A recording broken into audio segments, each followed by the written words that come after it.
One of the most common questions I hear from candidates right now is, what is the average salary for my role right now? It comes up in almost every conversation I have with them.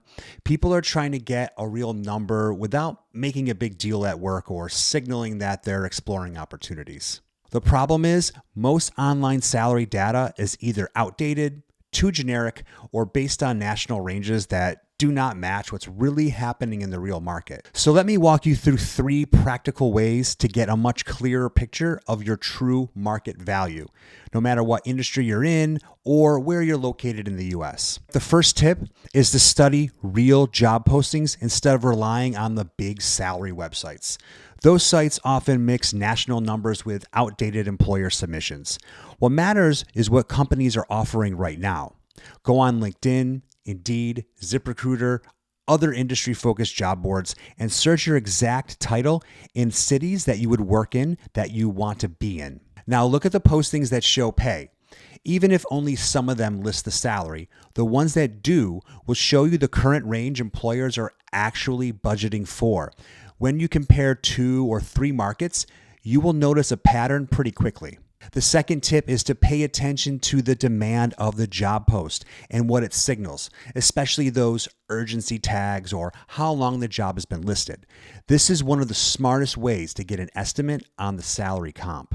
When a job shows that urgently hiring tag or has been refreshed recently, it usually means the employer is willing to pay a competitive base to move quick.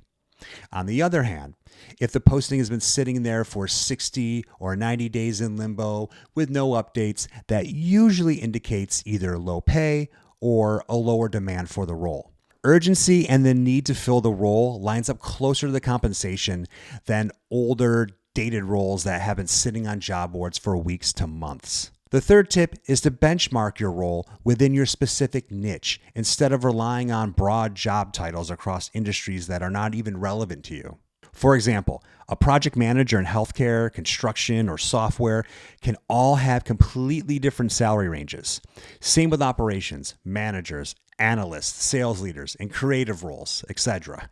Search your title within your actual niche, something like operations manager in manufacturing or senior analyst in healthcare. From there, you will notice the salary base may shift depending on the industry.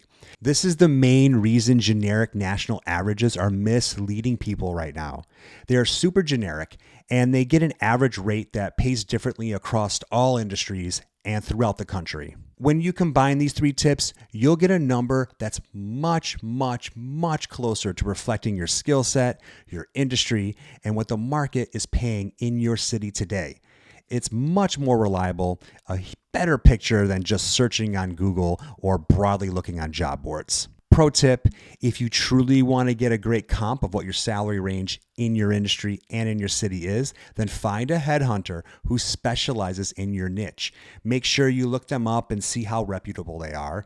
A strong, well-connected headhunter will have great accolades and a large network on LinkedIn for sure. Reach out to them through DM or email, and if they're a good recruiter, they will give you your answer with no strings attached. I'm Jeremy Nichols with Gecko Hospitality. I'm Florida's hospitality headhunter. Thank you for watching this video. If you like the video, please hit the like button. If you want to see more videos that are going to help you in your career search, please subscribe to this channel. And I am happy you watched this video, and I'll see you next time.